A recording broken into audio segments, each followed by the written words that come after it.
20 monks and one nun who was named Ishun were practicing meditation with a certain Zen master.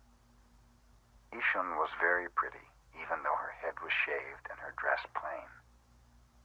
Several monks secretly fell in love with her.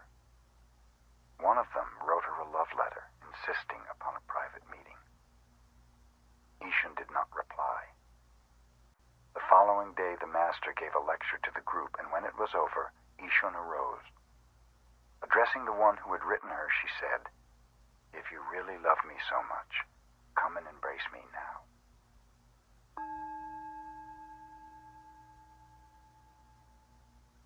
There was an old woman in China who had supported a monk for over 20 years. She had built a little hut for him and fed him while he was meditating. Finally, she wondered just what progress he had made in all this time. To find out, she obtained the help of a girl rich in desire. "Go and embrace him," she told her, and then asked him suddenly, "What now?" The girl called upon the monk, and without much ado caressed him, asking him what he was going to do about it. "An old tree grows on a cold rock in winter," replied the monk somewhat poetically. "Nowhere is there any warmth." The girl returned and related what he had said. "To think I fed that fellow for 20 years, exclaimed the old woman in anger. "He showed no consideration for your need, no disposition to explain your condition. He need not have responded to passion, but at least he should have evidenced some compassion." She at once went to the hut of the monk and burned it down.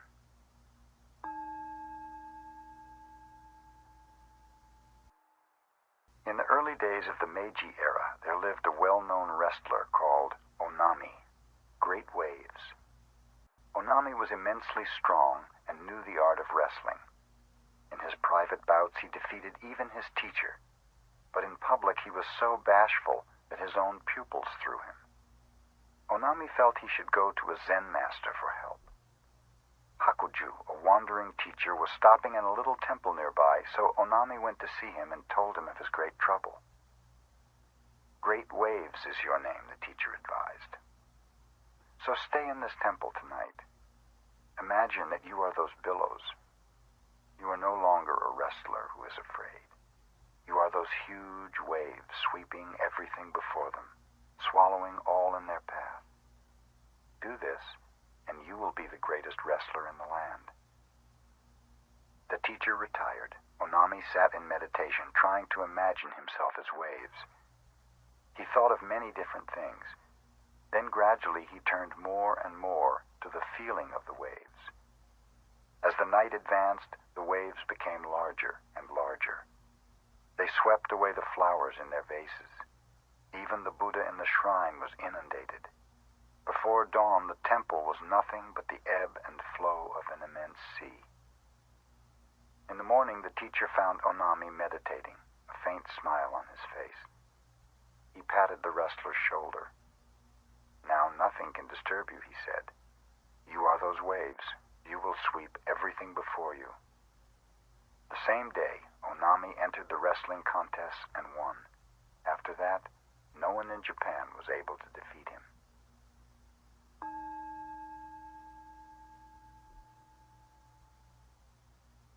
Ryokan, a Zen master, lived the simplest kind of life in a little hut at the foot of a mountain.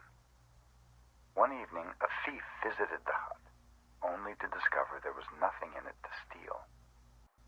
Ryokan returned and caught him. "You may have come a long way to visit me," he told the prowler, "and you should not return empty-handed. Please take my clothes as a gift." The thief was bewildered. He took the clothes and slunk away. Ryokan sat naked watching the moon. "Poor fellow," he mused. "I wish I could give him this beautiful moon."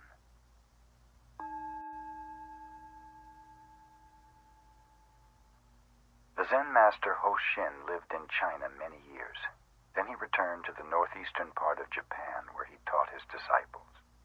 When he was getting very old, he told them a story he had heard in China. This is the story. One year, on the 25th of December, Tokufu, who was very old, said to his disciples, "I'm not going to be alive next year, so you fellows should treat me well this year." The pupils thought he was joking, but since he was a great-hearted teacher, each of them in turn treated him to a feast on succeeding days of the departing year. On the eve of the new year, Tokufu concluded, "You have been good to me. I shall leave you tomorrow afternoon when the snow has stopped." The disciples laughed, thinking he was aging and talking nonsense, since the night was clear and without snow. But at midnight, snow began to fall, and the next day they did not find their teacher about. They went to the meditation hall. There he had passed on. Hoshin, who related this story, told his disciples, "It is not necessary for a Zen master to predict his passing, but if he really wishes to do so, he can." "Can you?" someone asked. "Yes," answered Hoshin. "I will show you what I can do 7 days from now." None of the disciples believed him, and most of them had even forgotten the conversation when Hoshin called them together. "7 days ago," he remarked, "I said I was going to leave you. It is customary to write a farewell poem, but I am neither a poet nor calligrapher. Let one of you inscribe my last words." His followers thought he was joking, but one of them started to write. "Are you ready?" Hoshin asked. "Yes, sir," replied the writer. Then Hoshin dictated, "I came from brilliancy and return to brilliancy. What is this?" The poem was 1 line short of the customary 4, so the disciple said, "Master, we are 1 line short." Hoshin, with the roar of a conquering lion, shouted, "Ka!" and was gone.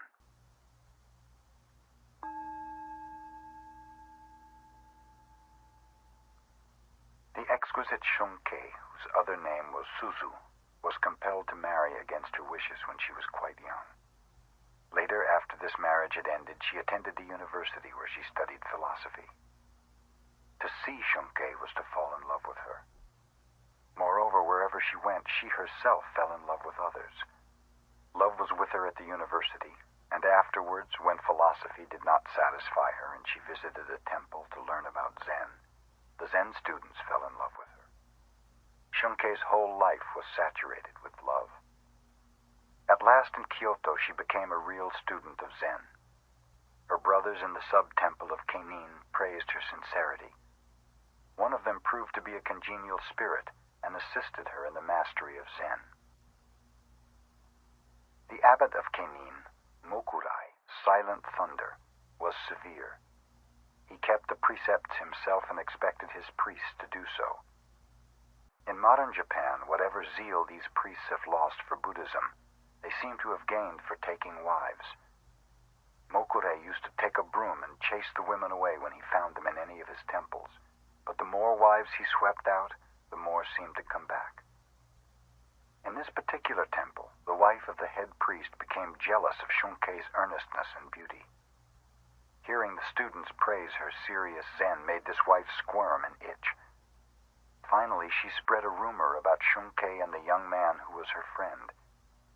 As a consequence, he was expelled, and Shunkei was removed from the temple.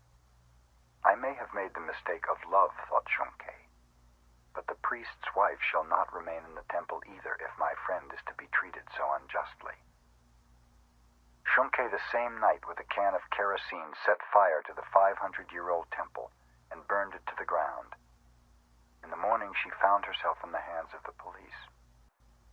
A young lawyer became interested in her and endeavored to make her sentence lighter. "Do not help me," she told him.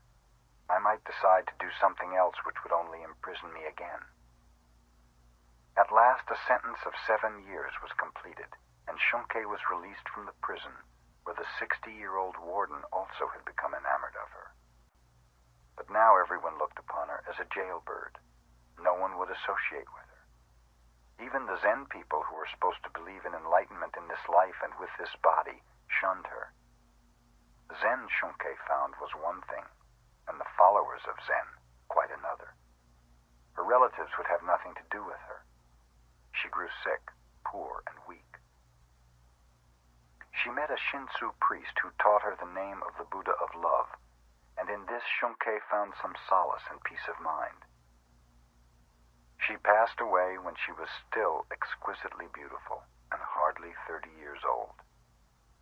She wrote her own story in a futile endeavor to support herself, and some of it she told to a woman writer, so it reached the Japanese people. Those who rejected Shunke, those who slandered and hated her, now read of her life with tears of remorse.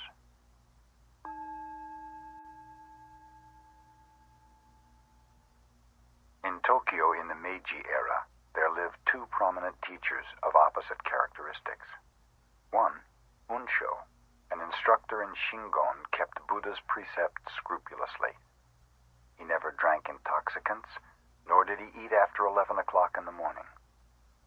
The other teacher, Tanzan, a professor of philosophy at the Imperial University, never observed the precepts.